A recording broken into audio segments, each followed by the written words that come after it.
Welcome to the Scoop World Order. Happy Tuesday. A huge day. The press met with Ryan Day. Didn't say nothing like usual. We're going to break down what we've heard inside the building. We've got a big Michigan update. What is going on with the scandal, the potential settlement, and how are we going to go forward versus Michigan State. As always, we're going to take your questions. If you guys enjoy this content, please leave us a like, click subscribe, also click that little alert bell. Do a little bit of film breakdowns tonight. Again, I appreciate you guys typing the yeses and the Ys in the chat. When that happens, that's great. But if you guys want to really help us out, follow us on Apple Podcasts and Spotify. Search Buckeye Scoop. We've got one show. Click on it, subscribe to it. That is the biggest thing you can do to help us right now. Follow us on YouTube, Spotify, and Apple Podcasts. Those are things that we're trying to grow. We appreciate your help. It's absolutely free. It'd probably take you 30 seconds to follow all three of them. So we appreciate you guys doing that. As always, this is a huge show because you guys make it one. We're ready to rock and roll and have a great night tonight.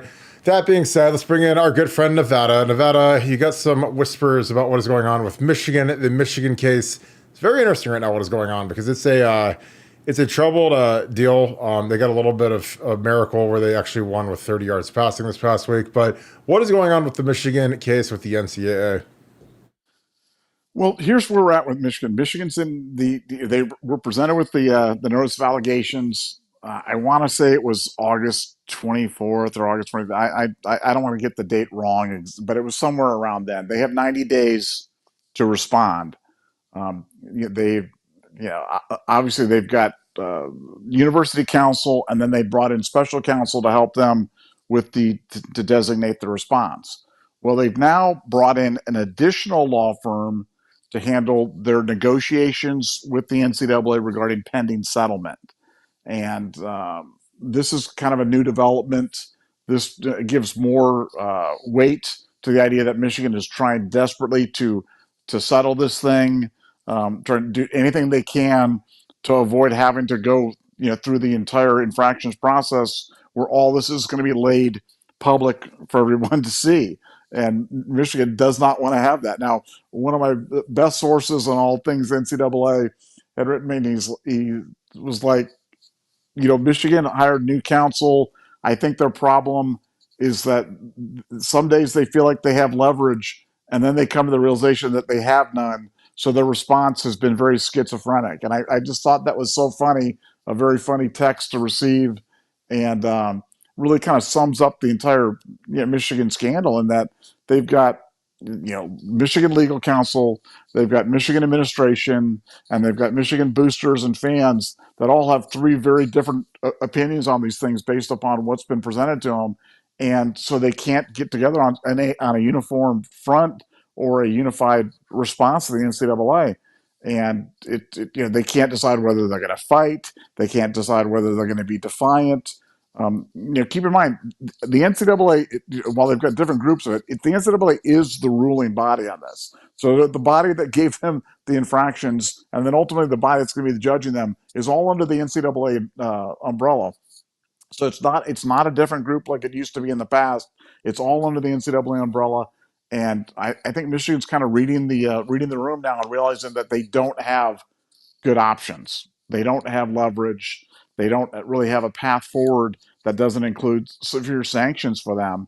And they're trying. Their worst case scenario is to go through this entire thing, have this entire thing played out in the public, and then get hammered.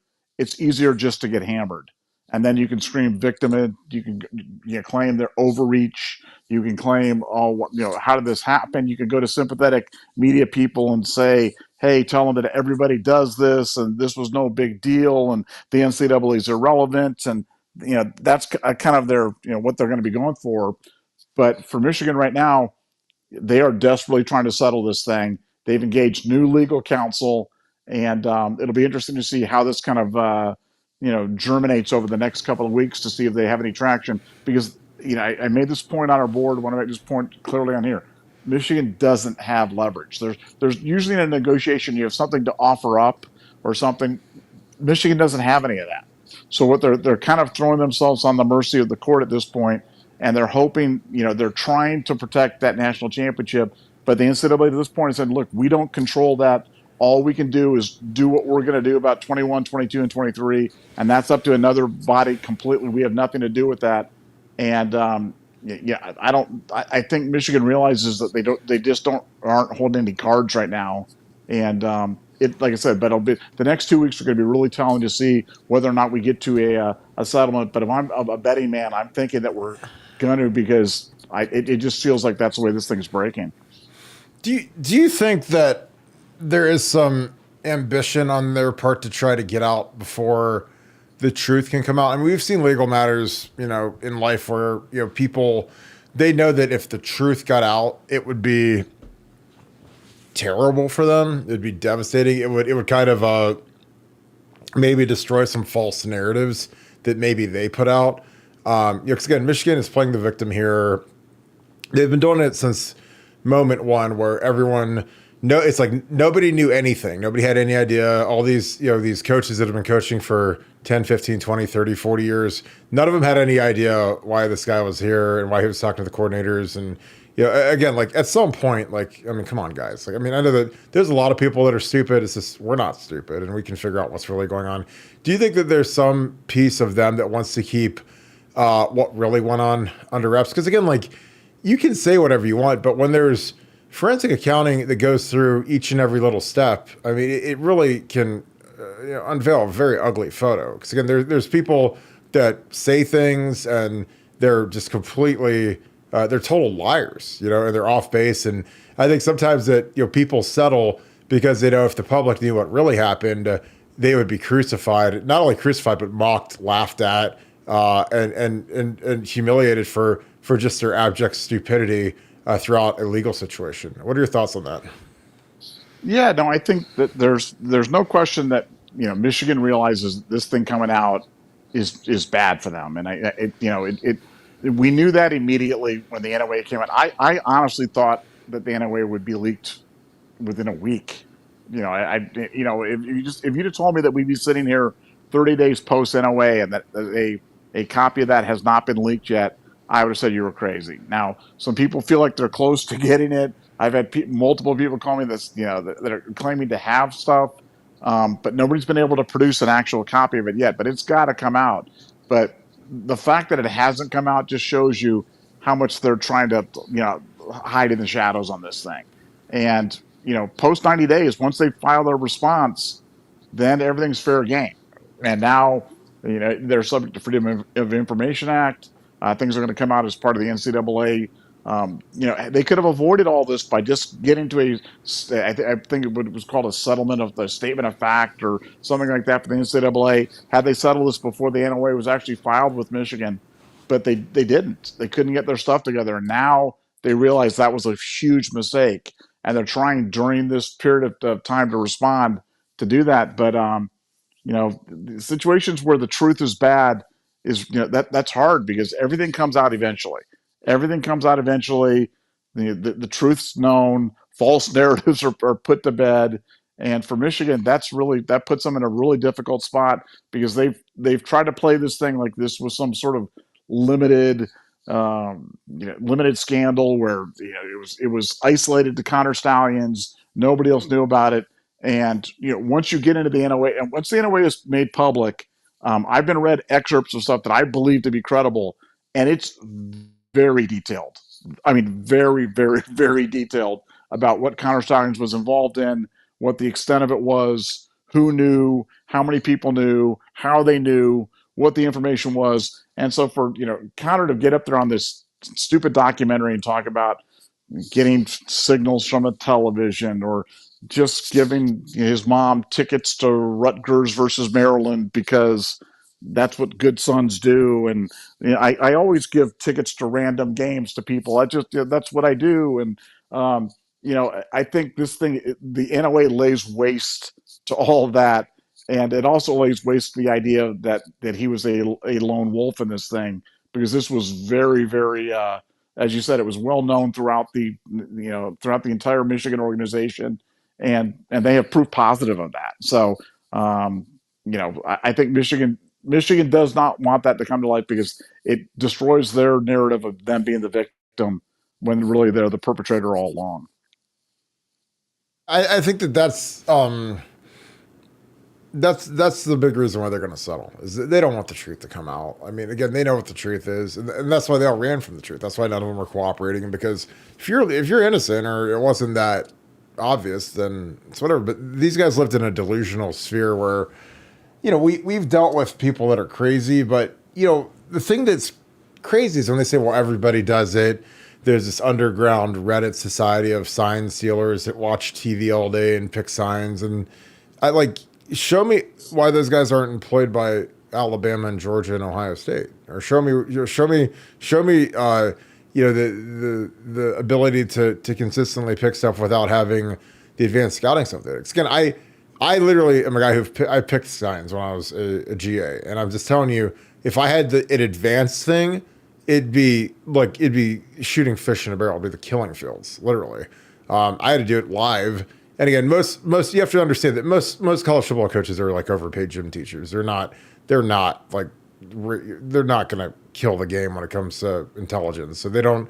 Some of them only would have one guy signaling. Now this is 10 years ago, 12 years ago, so it wasn't the biggest caper of all time to pick off Greg Madison or Tim Beckman or some of these guys, because it just they just weren't real smart. And again, I can see how it's evolved as people started picking signs. And again, the college football has gotten much less ethical over the last 15, 20 years, where you never used to call on each other's recruits, and then all of a sudden that changed. And again, I think that the pressure that has risen in the world of college football, a lot of it has to do with money.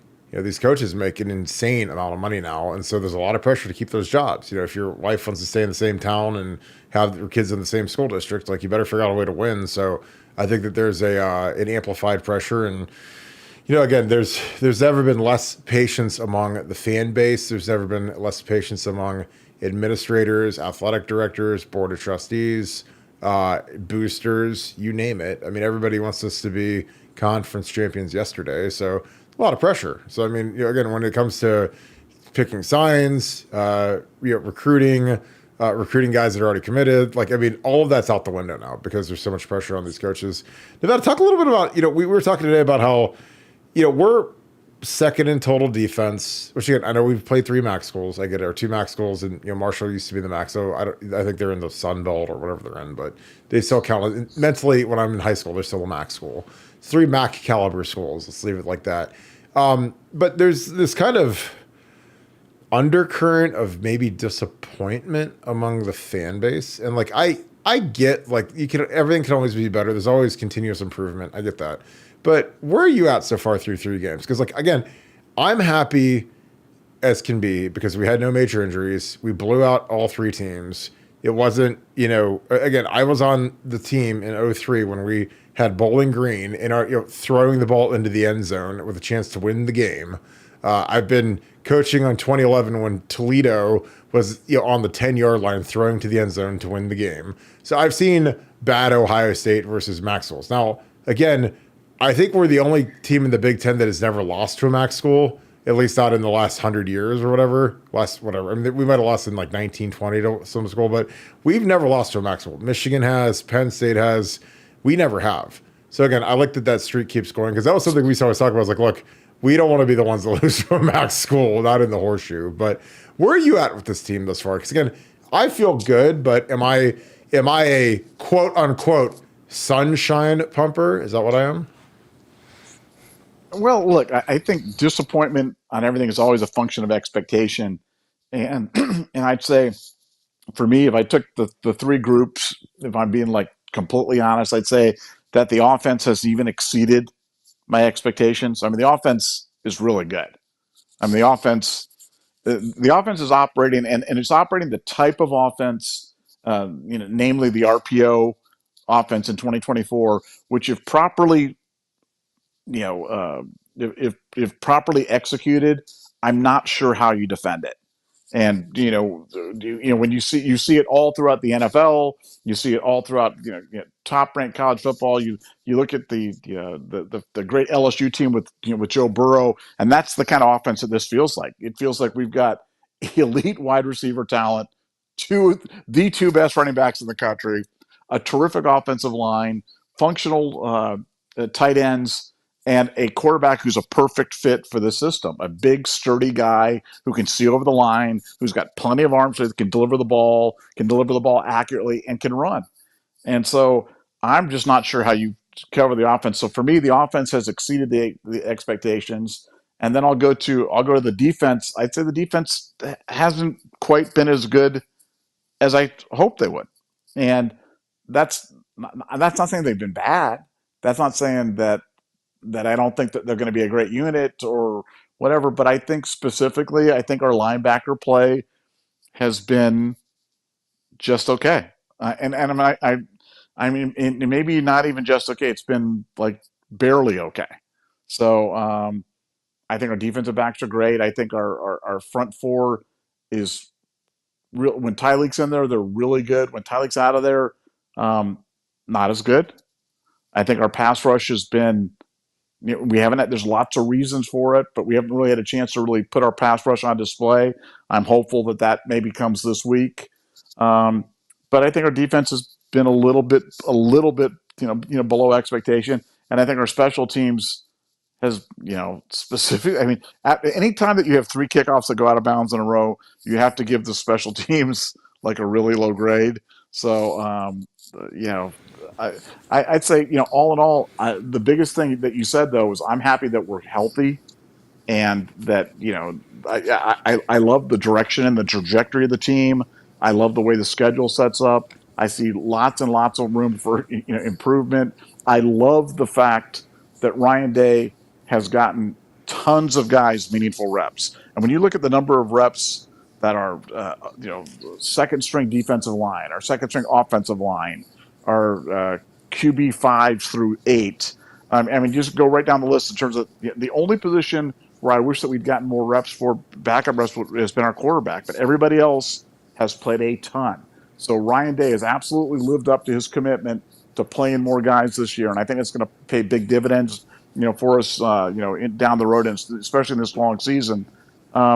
But overall, I'm very happy with where we are, and like I said, I think this week we take another step and play a Michigan State team that I think is better than people think. But I think it's the perfect opponent for us at this point in time, and I know that Knowles and Johnson, and they are snarly this week on the defense. Man, they did not give out a defensive player of the game.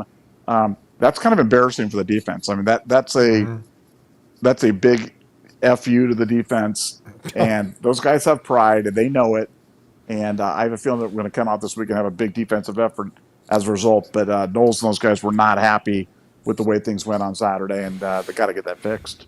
It's funny because that's exactly what I was in my head as you said that. That's exactly what that is. That's a big FU to the defense. When you give up 14, you give up 250.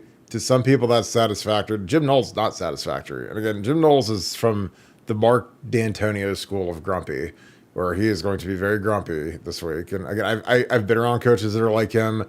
I think it's great. I mean, I'm fine with it because again, like it's all about the attitude and the effort and the ability to get off the field and the ability to play hard. And I watched the film. There were some guys that weren't going all out during the game, and I was watching it and I was like, yeah, I think Jim Knowles is probably gonna rip their hind ends off, and it's gonna be a bloody pile of goo at the bottom, like on the carpet and on the ground after that film session is done, because he's going to kill some people. There's some guys that just weren't playing hard.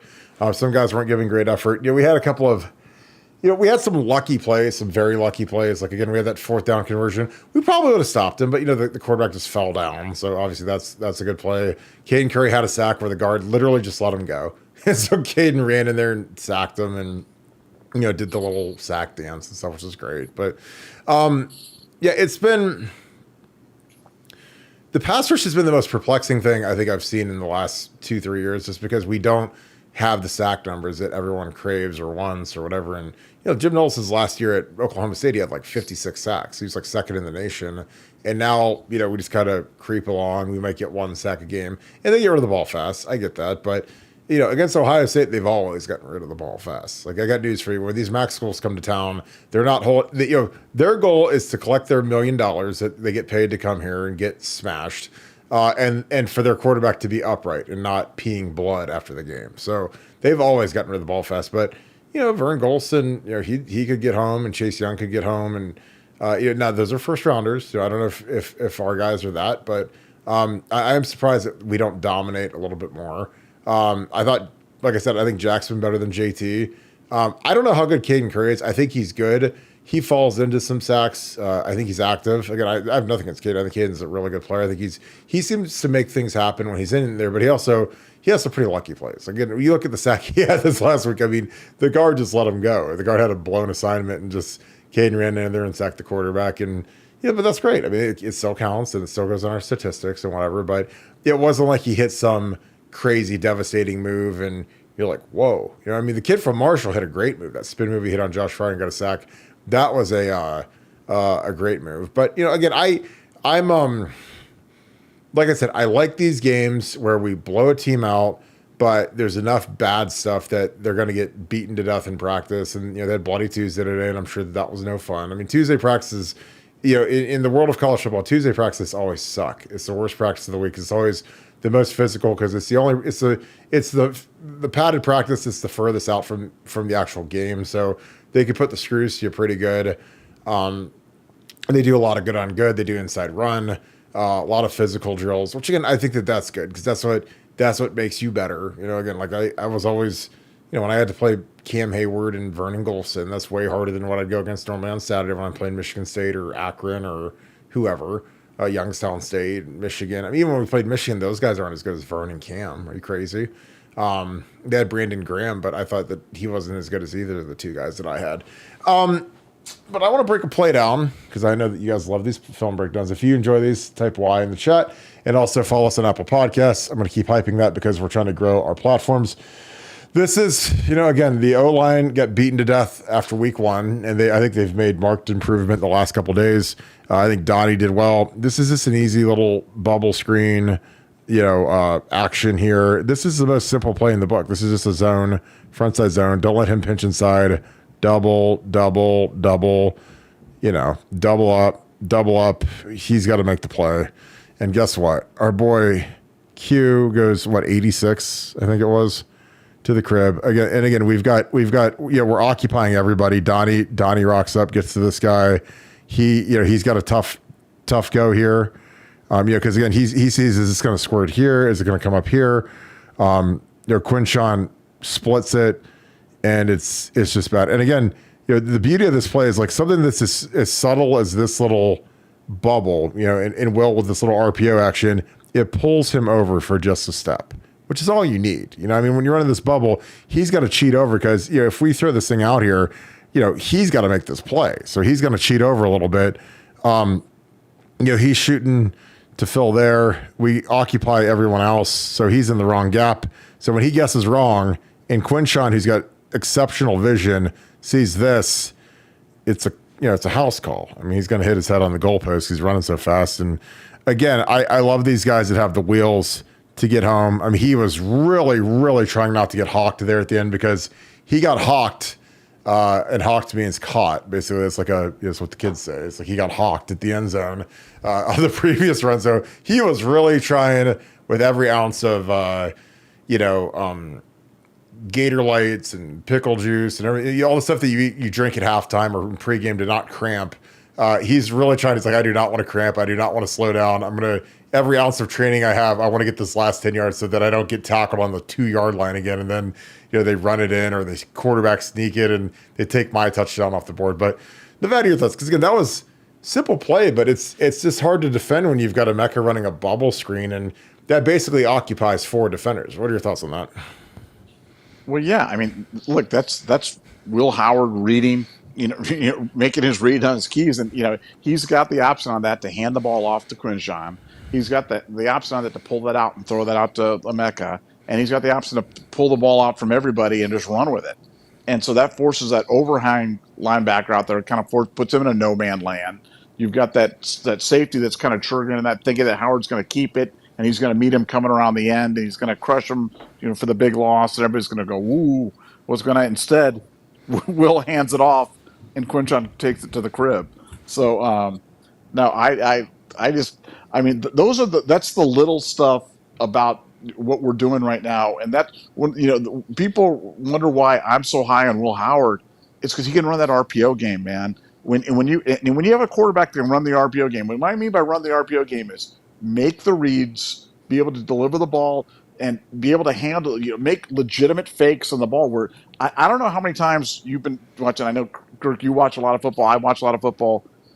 I have trouble following the ball sometimes. Sometimes I don't know where the ball's going because Will Howard's so good. And I felt that way when JT Barrett was here. When JT Barrett was here, he was really good on the ball handling. And like a lot of times you'd be looking at one way and he'd be going out the other way and you didn't even know he had the ball. Will's the same way.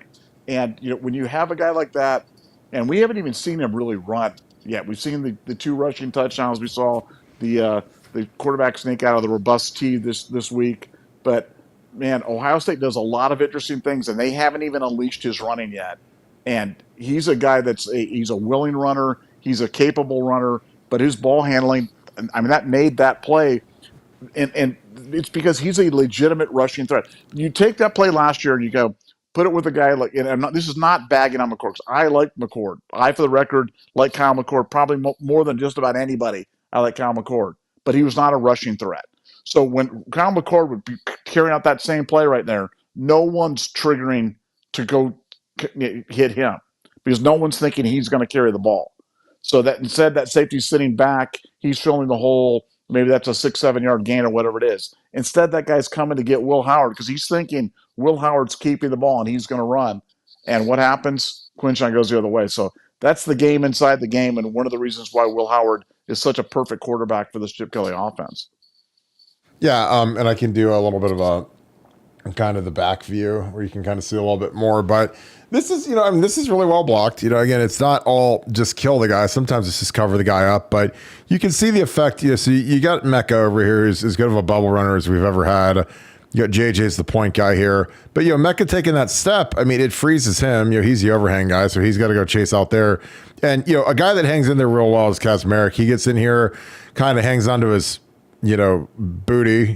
He's getting bounced pretty good, but he's just got to keep that guy from getting the edge. You got your combos here with Austin and Josh Fryer, so that they climb up, they get enough of it. This is really well done. This is a little surprising for Seth McLaughlin because these two are working up here. Josh Simmons got the single block up front. He just has to kind of pin that guy. The 3 technique here tries to swim, so he's on Seth pretty quick. Seth just has to hang in here. He's a little high. He'd get a little lower and be a little bit more powerful, but he hangs in there enough, and he kind of crowbars it back open. It's not perfect, but that's a tough block. As a tight end, you got to hang in there, and we kind of get just enough. We get this guy doubled out, and you get Donnie up here, and this thing rolls all the way back here, and the safety. Again, this is why you have to trust your vision. And we had guys like Master Teague that just would run to darkness. And here, Quinshon just trusts it. And again, this is when you're a first rounder and you're, first team All-American type, this type of vision and just believing in the combination block that these guys are going to get to where they need to get to. And it splits wide open. Because again, like when you imagine you're Quinshon Judkins at this point and you have the ball, you're in the hole, and you've got chaos. He's getting squeezed here. He's getting pushed back a little bit. Combo here. And he just has to trust it and not break stride. And, and he hits a little jump cut right here where he's, again, the tight end could be a little better. This is a tough block. And, the tight end's not a super heavyweight when it comes to blocking, but he's hanging in there. So he jumps through this, there's all these feet and all this traffic and all this muck. And he splits, he hits the seam. And he's got enough of them. Safety goes to where he thinks it's going to cut to, and Quinshon's out the gate. So again, that's fantastic by our running back. And that's why, when people say they hate NIL, I'm like, well, that's the guy that I want as our tailback because he is unbelievable and fantastic at it. Nevada, do you have anything else to add? Because again, I think that he is he's a freaky kid, man, and I'm going to enjoy as much as everybody wants to sit around and be miserable and hate life. Like I am going to enjoy every second of Quinshon Judkins being in this backfield because that is a first round type of run. Because again, we've seen guys run into the back of the center and fall down and get 2 yards and on to the next. But when you've got that kind of ability and those kind of jets, it makes your life pretty fun. What are your thoughts? Well, yeah, it's just like you said, it's the vision thing and. It's the ability to run with that kind of reckless abandon and trust that hole is going to open up in front of you. That those good running backs have. And like I said, you could have that exact same play, but with a running back with lesser talent, and it's a 2 yard gain or a 3 yard gain or whatever it is. Instead, it's an 84-yard touchdown. So yeah, I've said before the season, I am not going to turn off one single play. I'm going to watch every single minute of this team because it's a special group on all sides of the ball. And I just can't remember ever having an offense where I literally felt we were going to score every time, every play, not every possession, every single play. I feel like we're going to score, and there's like a part of me that's almost like disappointed when we don't score a touchdown every single play, which I know is the ultimate trolley kind of fan thing and setting myself up for a huge disappointment. But this offense is it's a symphony. You can tell, when an offense is not, when you don't have an identity, when you're not putting plays together, it's kind of clunky. And I felt that's the way we've been the last 3 years, even with Stroud. I felt with Stroud, our offense really consisted of, okay, CJ, go back and do something amazing. Like drop back and, throw a dot between two guys and put it right there. And we have great wide receivers, and let's hope they make a play. And this year, I'm just like sitting back and just enjoying the show, watching how plays are kind of building on top of each other, and seeing how things are setting up, and loving that our guys are getting out in space and running with big open field in front of them. So yeah, I can't wait for Saturday because we're going to see more of the Chip Kelly offense, and that certainly is a treat.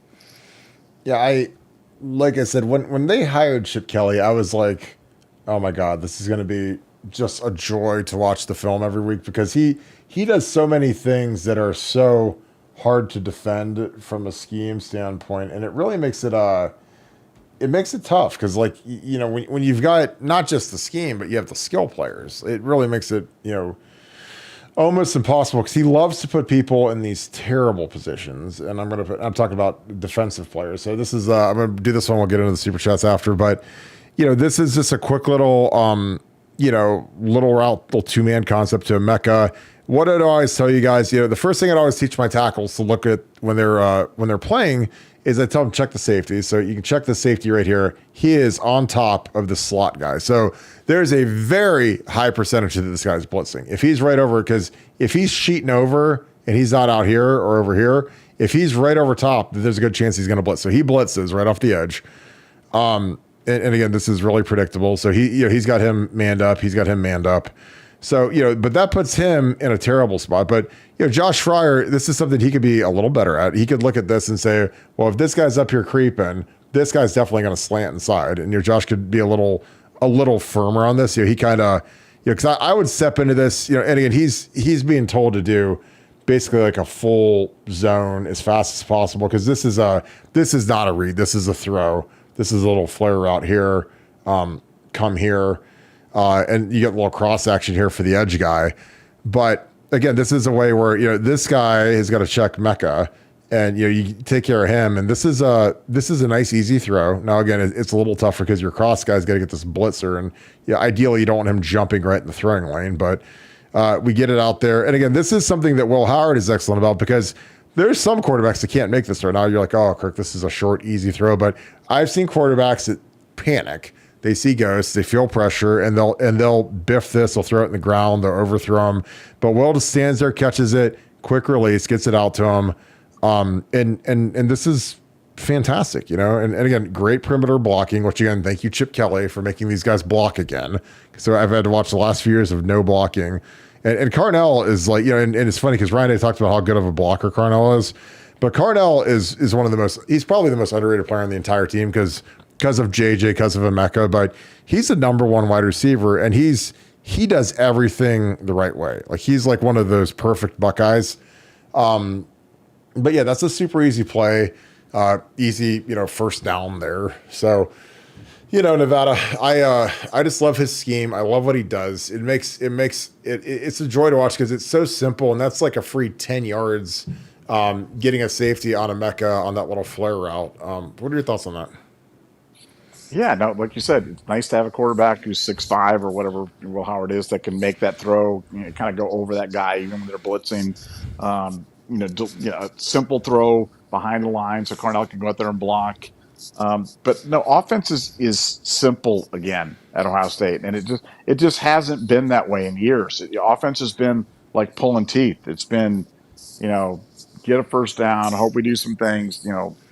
Really, our running concepts. I'm not really sure what they were, but now I can feel it. This is what I hope for. I said this before the season. I said the differences in the Chip Kelly offense will be palpable. You'll be able to. You won't know exactly what they are, but you'll be able to say this just feels completely different than what we've had in the past. And that doesn't mean that we won't struggle. That doesn't mean we won't have a 3-and-out or have whatever games where we don't score every possession. But Chip's got a plan. He's working the plan. He's trying to do things in a simple way, and he's building. Everything that he's doing is building towards another thing. Plays are for a sequence. They're for a reason. They're not just one-offs. Everything's a sequel with Chip Kelly. And that's what I like so much about the Ohio State offense in 2024. And that's why I think we're going to be so successful in a really difficult out as we get deep into the playoffs. All right, I lied. I got one more I got to watch because I got the guy who should be starting, who's not starting, a guy who's a fan favorite of Buckeye Scoop, Jelani Thurman, right here. He's at the edge. This is just an inside zone play. We love watching our running plays here. Jelani, could be a little more physical at the start, but watch the finish. Jelani runs his feet. Hands are inside. This is really good. Finishes the guy. The guy's trying to get to the ball. Jelani keeps running his feet, puts him into the pile. Again, that's really good. And again, Jelani, he's chasing the guy down, trying to, and he's trying to go get another one down the line. So again, I love that. I mean, he's the one horse in the tight end room that could actually run in the Kentucky Derby, and the rest of them are, closer to Scioto Downs, I guess. But, I would play that kid and he'd get 45 plays a game and the other guys could split 15 between the three of them. But the zone blocking is good. Again, this is pretty simple here. You're just standing in here, combo. I mean, you'd like to get a little bit more movement, but you just want to make sure you cover the guys up. You double up here to here. And then Jelani's got to hold the point. Brandon Ennis is out here sealing that up. So you basically want to get it to the safety. So we get it to the safety. Something I would do if I was this tackle is I would push this guy right on his hip and he'd go splat right to the ground. I used to do that all the time. It's so easy when these guys are, and Donnie needs to be a little bit lower. He's too high. But if Josh Simmons hits this guy's hip, he goes flying and this hole's this wide. But this is still good. He climbs up, gets the second level, covers him up. Again, it doesn't have to be a pancake. You just gotta cover the guy. And then when you have Trey presses the hole. This is excellent. And then he wills back because he's got this vision, the speed, and this acceleration. He hits the little dead leg there. And that's a great run. Like I said, that's something you'll take that every single play, because that's efficient. And, like our guys covered everything up and Trey made a great run. So yeah, I dig it. Like I love the direction of this running game because both these guys can do a ton. Oh God, I got one more after this. Nevada, any thoughts on that play? No, I just like the way Trey finishes the runs where he's just punishing the guys. And it's funny because, I would push back on the narrative. People would be like, oh, Trey's soft. And I'm like, guys, he is the opposite of soft. In fact, he runs too violently. He's looking for contact too much. But I love to see running backs finish runs like that. I think it gets everybody kind of fired up. But watching him do that makes that warms the cockles of my heart because I love seeing him run over guys, and he definitely did it on that one. To me, I think that people that call him soft should. I wish that if I was the president of the country, this country would be amazing. And the first thing I do is say, anyone that calls Trey Henderson soft, you have to tackle him. We're going to go out to the Woody and we're going to put you in pads, and you get to tackle Trey Henderson, and we'll see how soft he is because Trey will kill you. And again, there'd be guys, and all we need is toe tags and body bags for all these people that think Trey's soft because Trey runs hard, man, and he finishes. All right, I got one more, and then we're going to get into the super chats. I can't let this one go. This is the scoop. This is the scoop counter. Scoop. So when you guys watch this, know that. Make sure you tell Chip Kelly this is what this is called. It's called the scoop counter. And this is something that is my favorite play of all time, and I love this play, the scoop counter. So this is the old, it's just a down, hang on here, double team. And then you're pulling everybody. You're pulling Austin Seyerveld has got the kick. He's got the kick out here. He's got the wall, and he's got the super wall. That's what you call it. And then everything else is just, it as is. So, you got the scoop counter here. You got Jelani pulling. You have two tight ends pulling and a guard. So this is great. This is pure joy. And again, like, this is one where when you see, Jelani's doing a good job of, he's the third puller, which is tough because, you got a kick here, he's got a wall, and then he has to play off of everything else that's in front of him. But, if, he's out of it, This is good by everybody. Everyone's covered up, body on a body. And Jelani has to figure out where to go. So he heads out here. And, like Trey's got a decision. Like, I mean, these guys are all going to overrun the thing. And Trey sees that. They're all heading this way, obviously. And Jelani's heading this way, which is probably where it should be going. And Trey's got a decision to go here or here. But he sees all these guys running. So he puts his foot on the ground and he cuts all the way back. And they all fall down. I mean, it looks like it looks like the sniper gets them right here. They both fall down. And Trey rumbles into the end zone. But the scoop counter is something fierce. And it's my favorite play in the entire playbook because I love watching three guys pull on one play. Nevada, your thoughts on the scoop counter? Because it is fantastic to watch. Yeah, no, just one of those little nuances, those little things of the running game, and you'll see that same formation next game, and you'll see them do something completely different off of that. And it is fun, and I know the guys like it because when you talk to them, they're loving because Chip Kelly's like a mad professor, and he's up there scheming about all this stuff, and they love it because at practice it's always something new. It's not just the same old stuff. It's like, hey, we did this. Now we're going to do this off of that. Now we're going to do this off of that next time. And, that play, again, very difficult to defend. Love that, in the red zone. But again, you'll see that same formation and they'll do something completely different off of that or with a different twist or with they'll just line it up and they'll slant it out to the right because the defense is kind of cheating to the left or whatever they're going to do. But, Chip definitely has a plan, and that's not the last time we'll see that formation. Yeah, I totally agree. All right, let's get into some super chats. Appreciate you guys. These got to pay it forward. We've had a ton of new members, so appreciate that. Joe Boo, thanks for the deuce. How common was pay for play in SEC pre-NIL? Nevada, I'll let you answer that one because you were in the weeds with not just the SEC, but Florida State was very notorious, and there was a lot of creativity around adopting and churches and funneling money. And again, this isn't like just us being Big Ten haters, but look up Vidal Alexander, LSU, the church getting paid money through LSU to go to Vidal Alexander. I mean, this is all a court case, public record. Wes Miles is all over it. But what are your thoughts? I mean, prevalent isn't even the word. I mean, it was just like a, the synthetic bag man was something that was a big deal in the SEC. What are your thoughts, Nevada?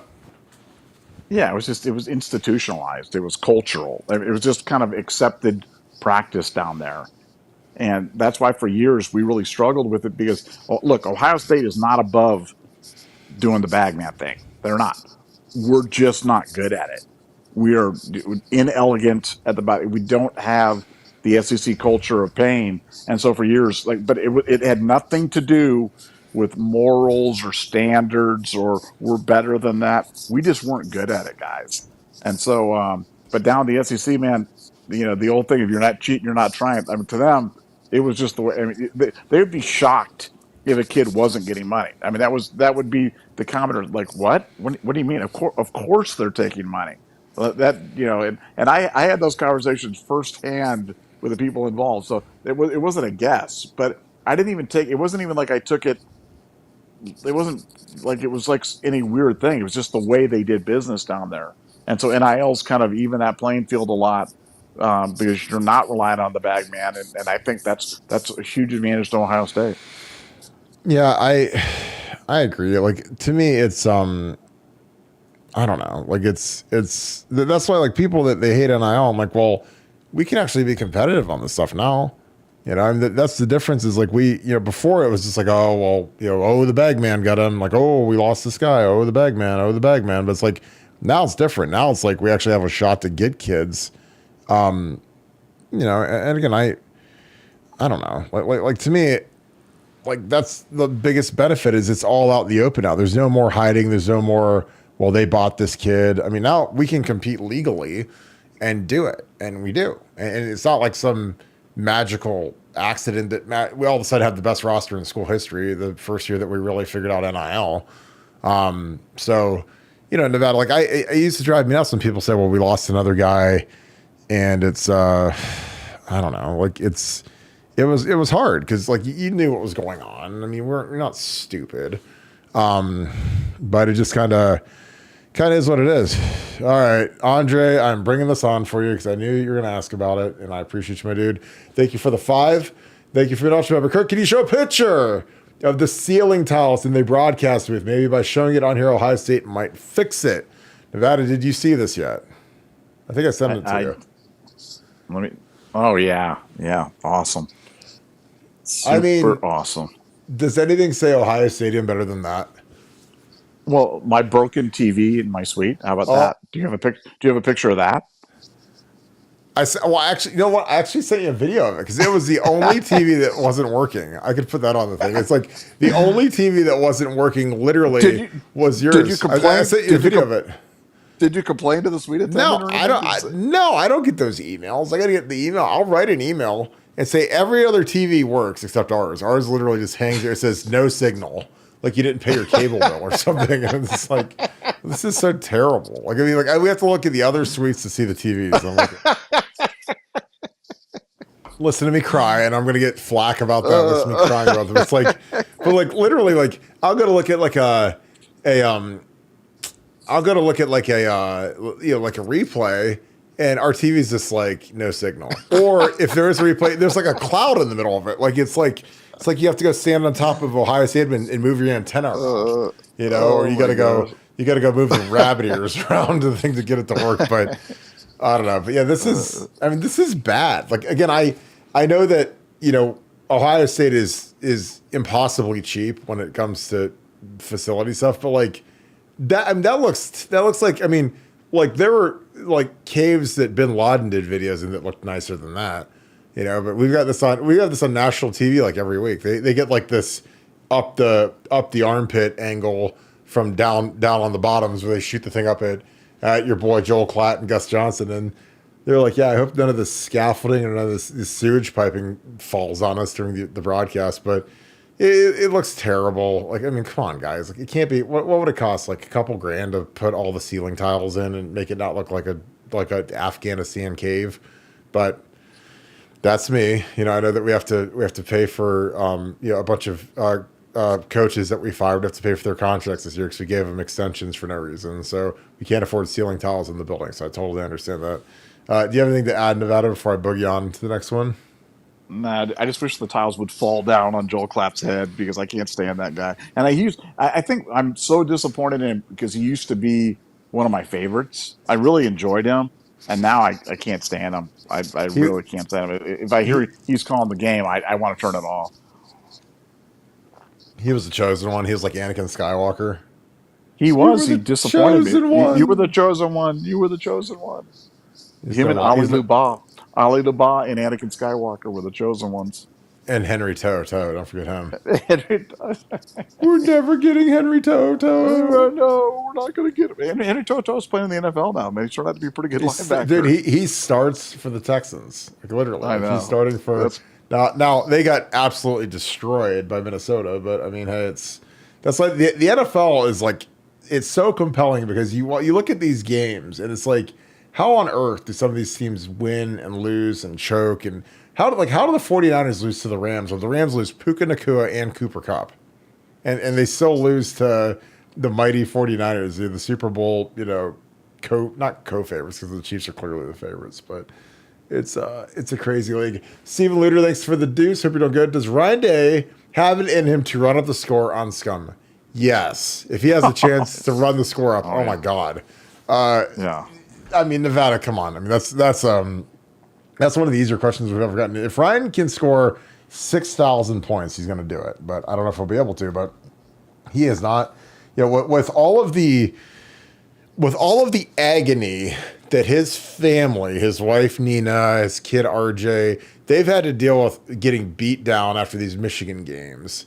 And again, like it's hard being the coach's wife in Columbus. Like, I mean, our fan base is not exactly friendly. Again, I knew Luke Fickle. I knew Amy Fickle. I mean, I knew all the coaches, knew their wives. It's just one of those things where the wives have to deal with it almost more than the coaches because the coaches are in the fortified bunker that's the Woody Hayes.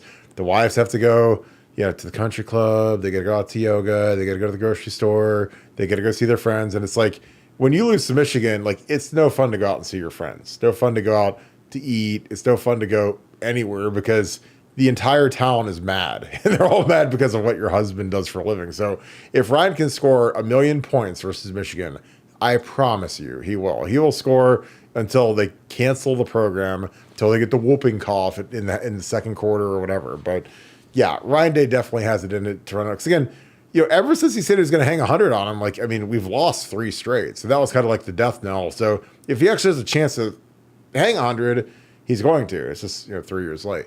Nevada, your thoughts? Does Ryan Day have it in him to run it up versus Michigan? Well, yeah, I mean, it is notable to remember that Michigan has been cheating the last 3 years. So yeah, he does get a little bit of a pass in my book. And I've said this before, but I I really believe from an emotional standpoint that this will be the most intense Ohio State Michigan game that I've ever been to, and I've been to a lot of them um, this year. And that doesn't, diminish the importance of the 1-2 game or any of the other great games that have been here. But in terms of pure hatred and the fact that Michigan's been cheating for 3 years and basically stole a couple of national championship opportunities from us, a couple of Heisman Trophy things. Just the way that they've been so defiant and the waving to all that, it's all going to get paid back this year. So yeah, so if Ryan gets a chance, yeah, he will not call off the dog. The team will not call off the dogs. They're gonna leave the starters in there as long as possible. And good luck to Michigan moving the ball with Orgy throwing for 32 yards, and that isn't going to get it done. Yeah, I totally agree. Devin, Ohio 7715. Thanks for being ultra member. Thanks for being a wrench. Jim Knowles spoke very highly of Tywone Malone. Said he earned more playing time. Thoughts? First Buckeye Boys live on our channel tomorrow at 15. Come join 2024-2025 Natty Lock Nevada OH. And subscribe to the Buckeye Boys. They're building their own shows, so they're on our show about every night. So we appreciate you guys. So again, we appreciate all that you guys are doing to build your channel. Tywone Malone flashed. He did good. He's the guy that we need something out of because we paid him a bunch of NIL money to come here. So he's the guy that needs to get in the rotation. Again, I didn't think Hero Canoe was incredible. So yeah, there's a lot of opportunity. When a guy like Tyleek is missing, there's a lot of opportunity for guys. Tyleek probably plays 35, 40 snaps a game.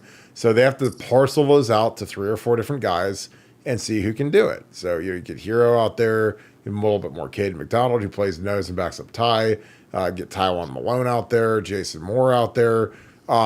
There's this void in the defensive line now without Tyleek, and you need to get a good look. And Tywone's not young; like it's go time for him, man. I mean, if he wants to play in the league and have a career after this, because he looks the part. He was the guy that we really wanted coming out of high school, physically gifted, imposing. He's not trying to do the crazy 2-sport thing like he was trying to play baseball and football. And in college, like you can't.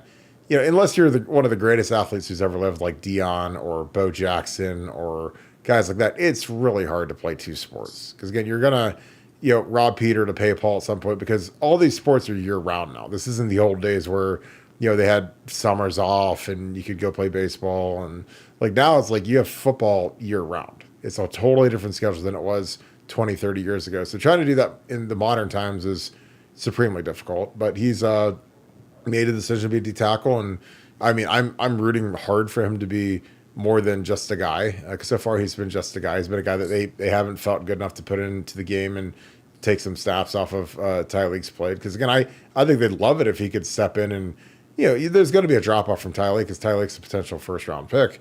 But I'm just telling you, like if this guy could just give you something and it not be terrible, that'll be huge down the stretch as we start playing more difficult teams that like to run the ball. Nevada, your thoughts. Again, thank you, Devin. Thank you for being an ultra member and being a wrench. Thank you for the 20 as well. What are your thoughts about on Tywone Malone? Do you think he's going to play more? I mean, I think he has to play more because he's not a freshman anymore. He's in year 3.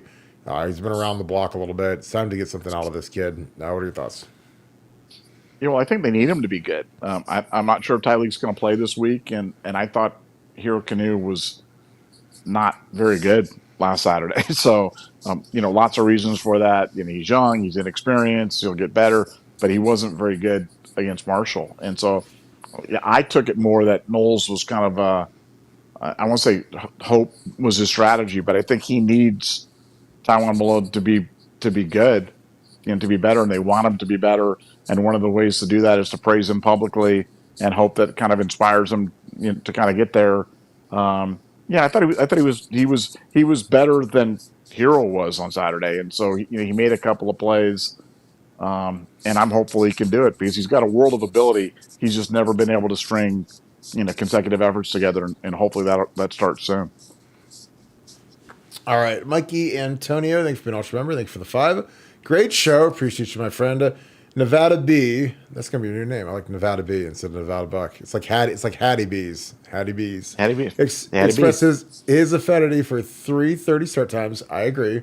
Kirk, please review noon start time results from 2019 to 2023. Go Bucks. Nevada OH.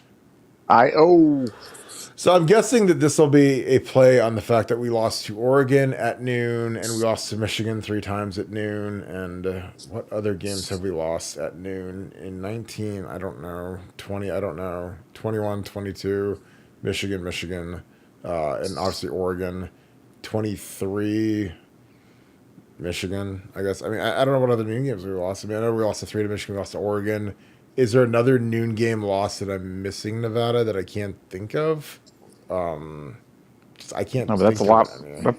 That's a lot of noon games. So I mean, we're kind of blaming you, to be honest with you. Your affinity for noon games is kind of hurting us right now, and so you need to get on the 3:30 train, man. I'm telling you what, we got to get off the big noon kickoff.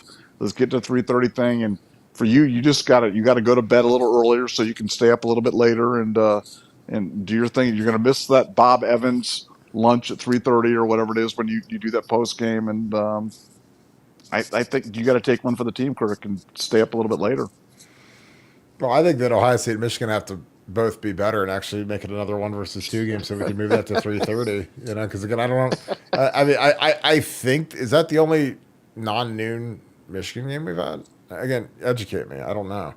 I mean, all the ones that we played in and watched were always noon.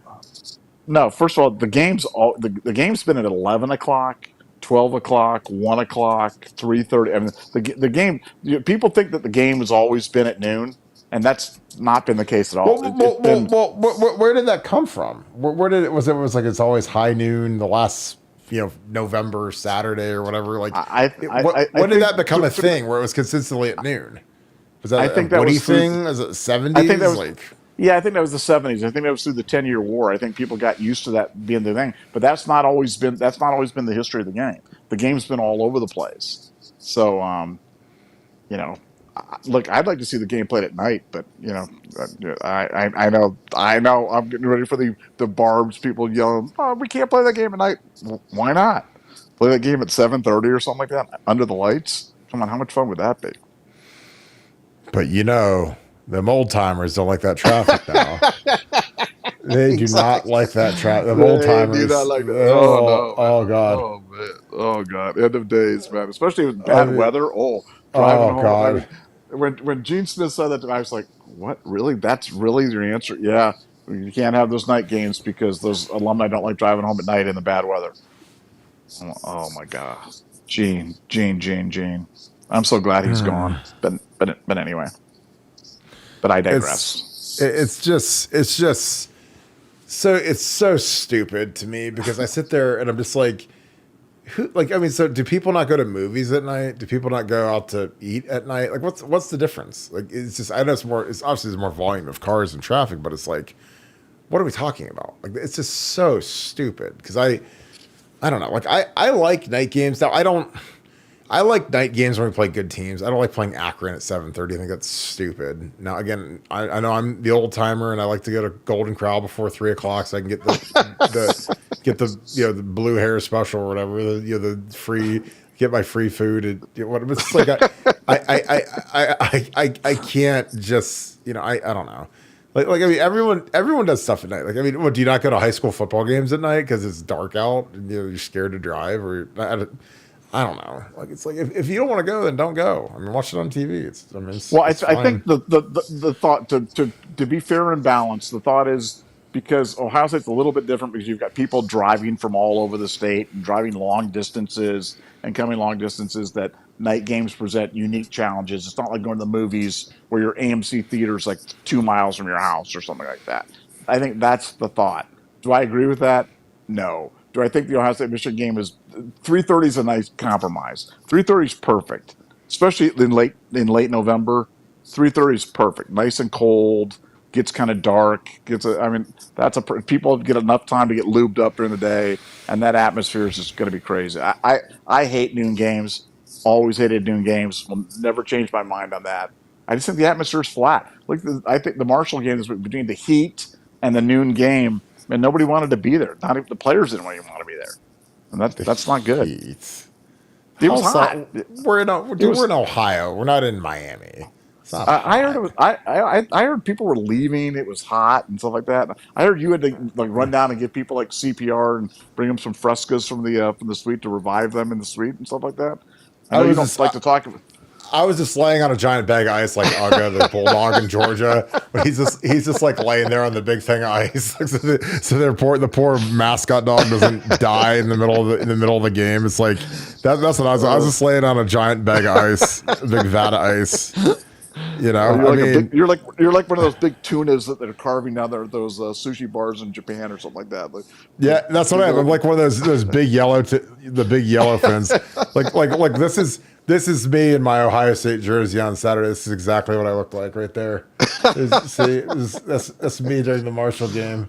Because I'm soft and old now, so I just lay on a big bag of ice like Uga with my tongue hanging out, saying, "God, I wish that this game was the night game, so it'd be cooler out," you know, and I would have to worry about missing my Golden Corral 4 p.m. kickoff for dinner, you know. Oh All my! right, before we go off the reservation, but yeah, like I said, I don't care at this point.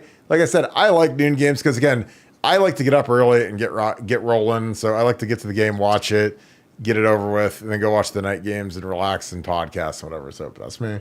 But again, like when we get these night games, like we're gonna be podcasted at midnight up till 2 a.m. So it's like, I mean, you know, so this is gonna be a long night on Saturday. Schaefer Healthcare, thank you for the 20. I appreciate you. A longtime friend of mine has a 4 p.m. wedding on 10/5 when we play Iowa at 3:30. Luckily, my boy is a huge college football fan and will have 4 TVs in the reception. His wife deserves a great gift for that. Love the show as always. Nevada OH. I just send people a check. I send them money, cash, Venmo, whatever. Yeah. Like I am not a wedding guy. I hate weddings. You know, again, I'm not opposed to getting married. I just like people invite me. I send them a little bit of money and that's it. You know, have a good time, enjoy your life. Here's a Vitamix, whatever. Because then I don't have to go, and then I'm happy. Because again, especially if it's in the fall, like Saturday. Kirk, when you got married, what did I do? Didn't show up and made me buy your food. You're the only person that didn't show up. It was great. I was like, nice. I sent a gift, and that was it because I understand. Would you send me a ham or something? I can't remember. I probably sent you a ham. Right? I think you got a nice gift. I think you got a nice. I think it was the ham and like the potatoes au gratin. We gave you the potatoes au gratin side as well. That always goes well with the ham. Like you like shipped it from Costco. You like what's Costco? The potatoes au gratin, like ready to heat up pan and shipped it. Dude, you don't remember when I sent you tickets to the next noon game? Is that what you got me? No, I sent you tickets to that Rutgers Maryland game. Remember that random game? That's what it was. Yes, I could go with Connor Sines' mom. They got her out of the fruit farm. Jesus Christ! My little Connor is gonna be so great. Oh God! Here you go, Kirk. Here's random football tickets. Thanks. It's Carolina versus Jacksonville. It's Rutgers versus Illinois in Illinois. In Champaign, the worst town in the United States of America. Champaign, Illinois. Oh boy. You have to listen to the Chief Alanowick thing the whole time. I mean that's good. I mean, I'm glad that they've got TVs. Again, I know that there's it's certain days but people that schedule fall weddings, man, it's it's tough sledding. And again, you're not going to get me at one. So my wife knows. She doesn't even ask me anymore because she's like, "Do you want to go to a wedding?" I'm like, "Nope, no chance." I mean, I don't even go to my best friend's wedding, so I don't want. I can't. I was like, I got a podcast. See ya. Yeah, I'll send you some cash and have a good time. And now if they invite me to the bachelor party, I'm down to go. Yeah, but other let's than that, go. I'm not going to the wedding. I'll go to bachelor parties of people I don't even know. I'll go to the Yeah, bachelor party, man. I'm in. Let's go. yeah. The wedding? No, no, no, no, no, no, no, no. Nothing beats Texas Buckeye was the best ever because he came to the wedding and then he didn't come to the plated dinner at STK. He went to bed, and I was like, no biggie. I got it. Trust me, that steak did not go to waste. I was not letting that thing go. His house, his own food. So, all right, Buckeye won it. Thank you for the deuce. All right, Nevada, here we go. Tell me not to worry about University of Michigan playing Trestle Ball.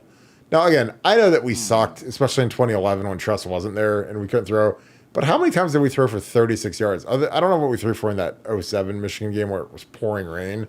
But we at least could throw to somebody. You got to remember, like when I was there, we had Craig who got drafted. Wasn't a great quarterback, but he won a national title and he got drafted. Was a 6th-round pick. Was in the league for a year or two.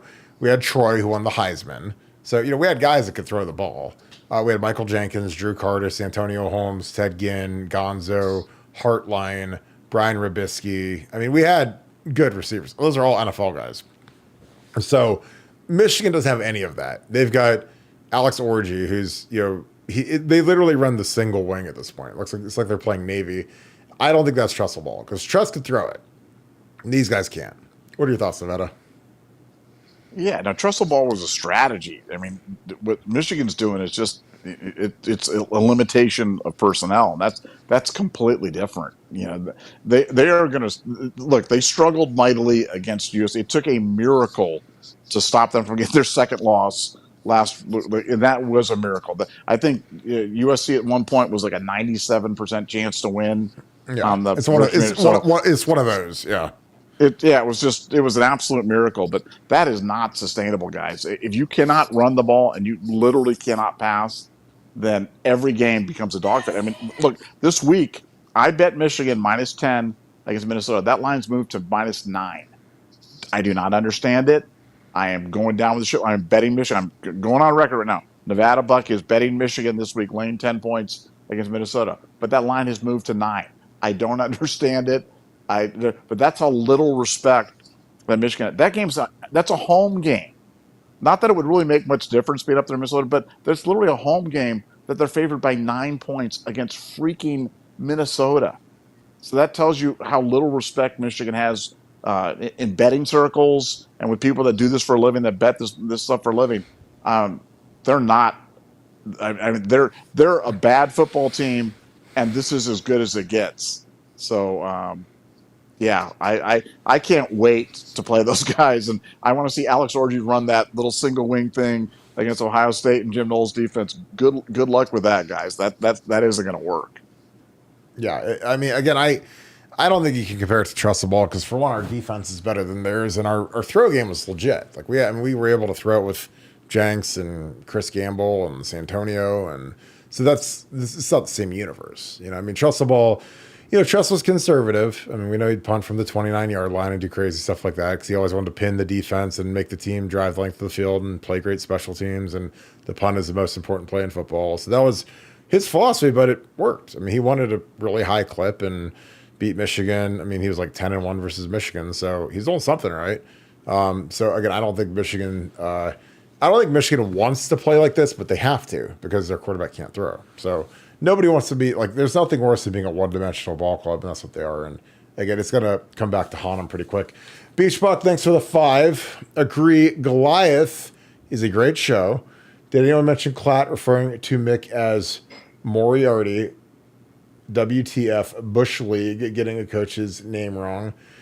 Yeah, I heard that, and I just rolled my eyes because again, they get like a little sheet that phonetically says all the names, but.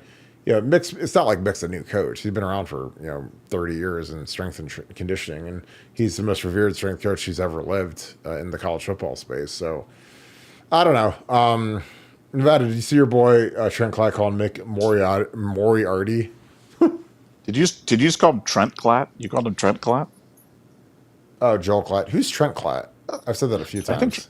yeah, Trent Klatt was like a player. Didn't he play? Trent Klatt was. I think Trent Klatt was somebody but that's not Joel Klatt. So you just kind of got his Got it. name wrong too. I'm worse than It's Mickey kind of like Moriarty then. Mickey Moriarty. Mickey Moriarty, baby. Yeah, yeah. Coach Mick's younger brother, younger, less intelligent strength coach brother. But yeah, no. Joel Klatt's just really, like I said, it's amazing how far that guy's fallen, and the Gus Johnson shtick is really, I mean, please, I get it. Everything's the most exciting play in the world famous Ohio State. I'm so over all that stuff right now. I know your favorite is the Don, the Don, Oh, the oh. Don. Your boy Don, the Don, the big Don.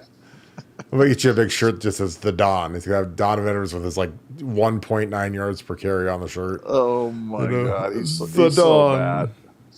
Don. Yeah, Oh, yeah. He's every time I see those commercials, I like watching my DJ Ooga commercial and Donovan Edwards there for whatever that sports drink is, and I'm like, could you not have picked two bigger like washouts than those two bus. guys? Like, oh my gosh, like whoever is their talent guys going, these are can't miss guys. This is the guys you want to go. Like, come on, like you pick DJ Ooga. Come on, that guy can't play. He was terrible at Oregon State, and now he's brought down Florida State, and he ain't going anywhere. But he's got a national TV spot, so go figure. He's had one of the most incredible fall from graces I've ever seen. Because when he had to fill in for Trevor Lawrence in that Notre Dame game, he threw for like 400 yards, and he was the number one quarterback in the country above CJ. I mean, it was like insane how high he was rated, and it obviously didn't work out. Tom Gumbar, thank you for the 5. Do you think Scum is looking for? What do you think Scum is looking for in a settlement? Is it just protecting the Natty? And when do you think they will cave to the allegations? Nevada, your thoughts? Yeah, I think I mean, that's what they're desirous of. If they had a deal right now in front of them that they felt gave them protection on the Natty, they'd sign it. They'd sign it regardless of how many years of a postseason ban they have going forward, how many wins they have to vacate in 21 and 22, how long Sharon Moore is going to be suspended for. And none of that stuff would matter to them if they could protect the 2023 Natty. But you know, I don't see any way to do that because their scheme was going on was in full effect in 2023. It was probably at its fever pitch in 2023, and you had Connor Stallions in the sideline of Central Michigan game in a disguise in 2023. So yeah, that's what they're desirous of. That's what their stated objective is now, is try to find a way to protect that. But I don't see any path for them. And like I said, if they had that path, they would sign that deal would have been signed yesterday, and they'd be there. The longer this goes on, you just know the NCAA is not caving on that. I agree. Maurice Clarinet, thank you for the 5. Buckeye Scoop Twitter mentioned the NCAA had proof of Scum stealing practice footage. Have there been any further updates on that front? I haven't heard anything, Nevada. Have you? No, that's ongoing investigation. That's been something that's been presented to the NCAA. That was presented to them as part of the third party investigation from day one. The NCAA has had that from day one. It's just a question of, there are multiple investigations going on with Michigan. There's the gambling cookies. There's obviously the Connor Stallions thing. There was recruiting violations, and then there's the practice footage. So they're all on separate tracks. But as I've said many times, this thing is not the end of the road for Michigan. You've got 2 other active investigations going, and practice footage is one of them, because that's not only an NCAA thing, but that's potentially a criminal thing as well. But I don't want to be like those stupid Michigan fans that are accusing Ryan Day of treason, and that he's going to go to thing and he's going to be executed and also like that. I have no idea how they got it, but they have it, and it'll be interesting to see what the NCAA's been able to uncover as they kind of go through that. But that's a completely separate investigation. Maurice cleared out thanks for the 5. Heard from Scum that they'll take bowl bans in vacated wins so long as the natty stays. I think you just touched on this actually. What do you think are the chances of a natty being vacated? Nevada, I mean, I don't know how they can vacate all these ones and not vacate the natty. That's my thing. It's like how do you cancel out 7 or 8 games in a season and then not vacate the national championship? It makes no sense to me. It's like, I mean, it's literally like you're busted for cheating in season. I mean, the natty's got to fall. That's just my opinion. It's just too obvious. What are your thoughts on that? Yeah, well, the terminology that the NCAA has used with Michigan has been non-recognition, that they will not recognize the Big Ten titles 1, 21, 22, 23, and they will not recognize the College Football Playoff Championship 1 and 23. And that non-recognition, the vacation of the wins, as you said, most reasonable people believe that will lead the College Football Playoff Committee to vacate the championship. But again, it's an important distinction because words matter. That it's not the NCAA vacating the national championship; it would be the College Football Playoff Committee doing it. But the stated position, the NCAA right now, is they're not going to recognize the 3 Big Ten titles or the College Football Playoff Championship, and that will lead the College Football Playoff Committee to vacate it. And I believe that's the most likely outcome right now. Agree. Buckeye BA, thanks for the deuce. We need to have a sit-in at Nevada's Box Scoop, fam. Nevada. Your thoughts on that? I think I think that that is a great idea. But we gotta pick our chant. We gotta to pick the time that we're gonna do this. We'll have a sit in there. You guys can go in there and hang out with Kirk Barton, hang out with all the good people in the box. So the box is generally pretty full. Lots of people in there. It's a lot. It's kind of like an Ellis Island of things where people kind of come there and they're welcomed in there. And I've got my happy greeter in there, and he greets everybody, welcomes them to the stadium, and brings them in. But if you come to the thing, if you're a television repairman and you can repair our television, then you can stay. But you've got to repair that. You've got to bring your kit. You've got to climb up there and repair our TV because our TV is non-functioning right now, and we need something. So if you can hear my voice and you're a television repairman, you got to come, bring your tools, come there and fix our TV in the suite, and you can stay. And it's such a piece of trash TV. I'm like, can I just go to Costco and buy a TV for? I mean, literally, it's like it would cost $400 to change the TV out. Like literally, I mean, we'd have a better. You get a 4K TV. It's not a big TV. It's like a monitor. I mean, my monitor in my office is bigger than the TV we have in the suite, and it's just like, it's got a big cloud in the middle of it. It literally said like image not working or image what? Oh my god. Steve Luter, thank you for the 5. Assuming Ryan goes savage mode and runs up the score on Scum, what is the over-under on personal fouls? Game could get ugly. No handshake at the end. I mean, I don't know. Ryan shook his hand the last year after all the cheating stuff came out. So, I mean, I don't know. I mean, I assume it could get ugly. I think Michigan's going to be frustrated. I'm sure they'll have personal fouls at the end because they're going to get smashed.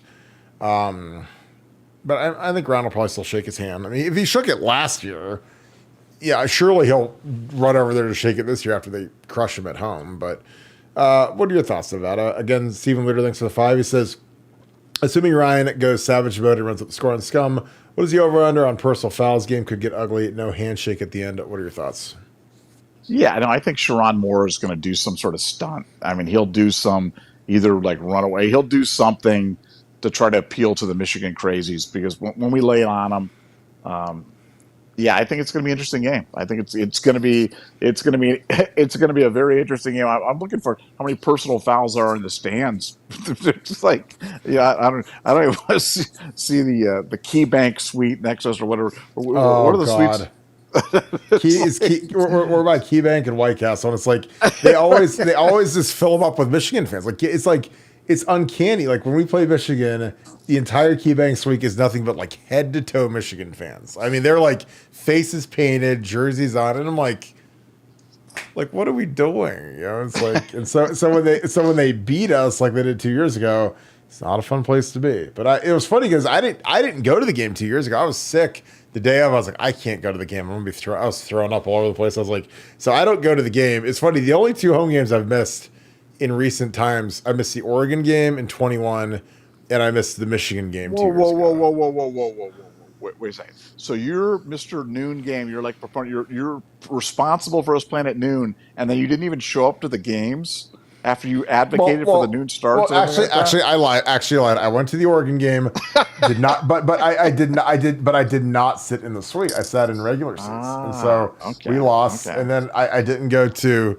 I did not go to the Michigan game, the last home Michigan game where, they had the last 2 runs for 80 yards each, and your boy the Don was getting loose, Yeah. But I did not go. So, yeah, like the last 2 home losses, I was not in the suite. So it might be a sign.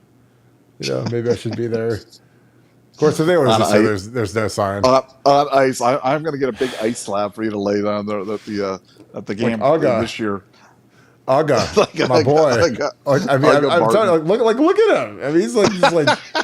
I mean, they're just like they don't want PETA marching on their campus or just dog dies because it's 150 degrees in Athens between the hedges and this poor dog's on a giant ice thing. He's like, I'm literally in hell right now. So it's like I'm laying on this giant bag of ice. He's like, please take off the sweatshirt, man. Please, yeah. I mean, they got him in the sweatshirt too. I'm like, dude, take the jersey off the poor guy. He's gonna like cake him. He's totally cover him in ice like a big big Ugga. So, all right, we're gonna get out of here before we get off the rails. Nevada, any final thoughts? Another good show tonight.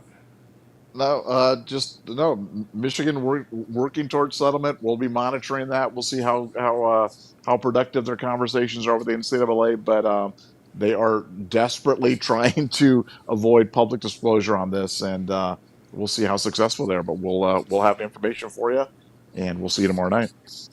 Perfect. As always, we appreciate you guys being a big part of the Scoop family. Thank you guys for being a part of this. If you guys enjoy our film breakdowns, our content, please give us a yes, type Y in the chat. Again, those are huge.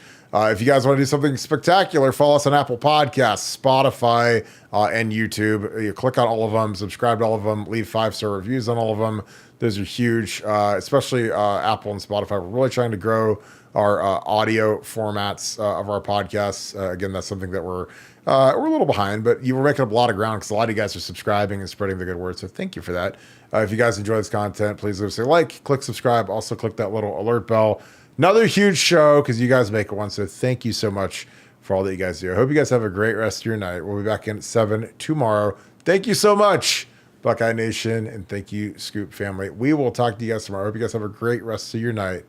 Go Bucks.